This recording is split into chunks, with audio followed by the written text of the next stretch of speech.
from previous examples, we can summarize the steps of simplifying rational expressions. First step, we factor the numerator and denominator. It's similar to the process of reducing a fraction. For example, if we have 18 over 10, we can first factor 18 as 2 times 3 times 3. And we can factor 10 as 2 times 5. So that would be the first step. In the second step, we find the common factors and cancel them out. And notice we have 2 as a common factor from the numerator and denominator. And in the third step, we multiply the factors left. So we may have, for example, in the numerator, we have 3 times 3, that equals 9, and in the denominator, we only have one factor, we just copy it.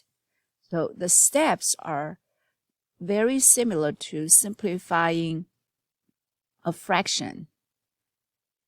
But for fractions, sometimes it might be easy for us to see 18 over 10. 18 and 10, the numerator and denominator, what they have in common. So we can see they both have 2 in common. So instead of doing the factoring, we could just divide both top and bottom by 2 to get 9 over 5.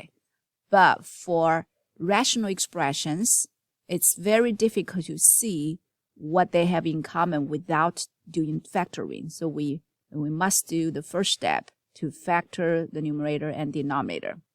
So let's look at this example here. The methods of factoring, we first always start with GCF. And let's check if they have any GCF. The numerator has x in common. And notice 5, 11, 12, they don't have anything in common except 1.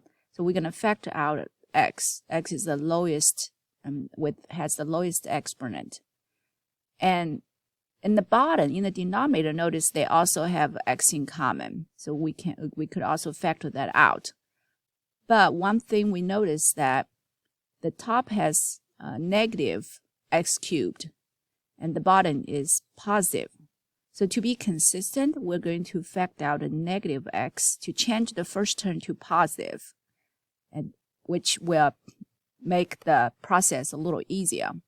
So when I factor out a negative x from the numerator, we divide the top every term by the common factor negative x. So negative 5 divided by negative 1. Negative x means negative 1x. So negative 5 divided by negative 1, we get 5.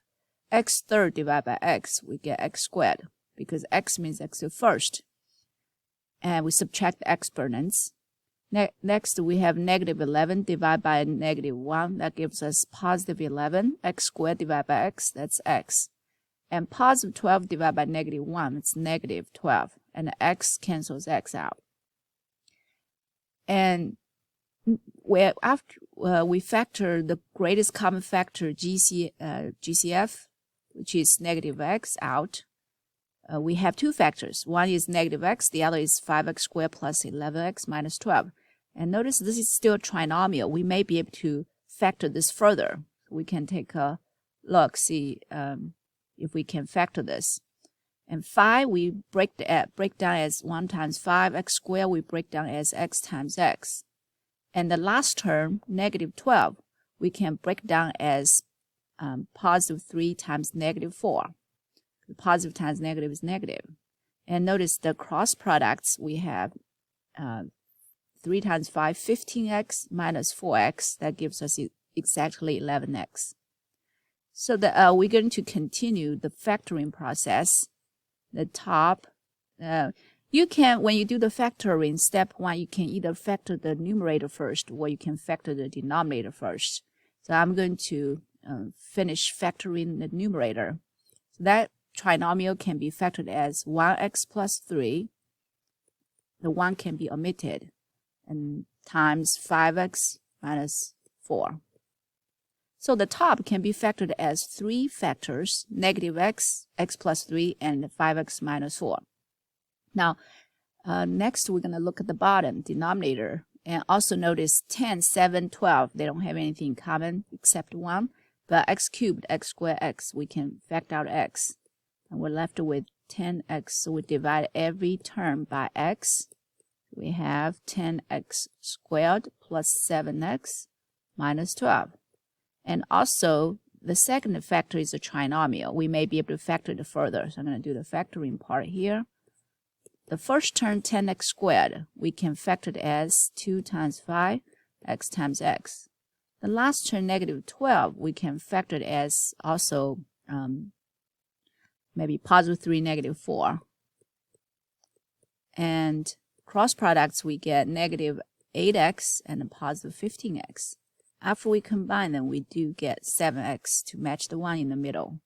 So that tells me the bottom, the bottom trinomial can be factored further as 2x plus 3 and 5x minus 4 times 5x minus 4. So we're done with the first step, factoring. In the second step, we look for the common factors and cross them out. So we found that x and x, they are common factors. This factor is a monomial, a single term. But we also found another factor, 5x minus 4, 5x minus 4. And also notice that we are not canceling out 5 and 5, x and x, negative 4, negative 4. We're canceling out 5x minus 4 as a whole factor. So this is not separable. Whenever we cancel, we can only cancel factors and not terms. So we cannot split 5x minus 4 as 3 different terms. We're canceling out. We're considering 5x minus 4 as one factor because we have multiplications. All right, now we can write down, well, if there's any factors left, we can multiply them out. Notice that in the denominator, there's nothing left except 2x plus 3. In the numerator, we have a negative sign, and there's x plus 3. We can distribute negative 1 to both of the terms. So we get negative x minus 3. So sort of like multiplying the factors left. And so this is the final simplified answer, similar to 9/5. And this is reduced, which cannot be simplified any further.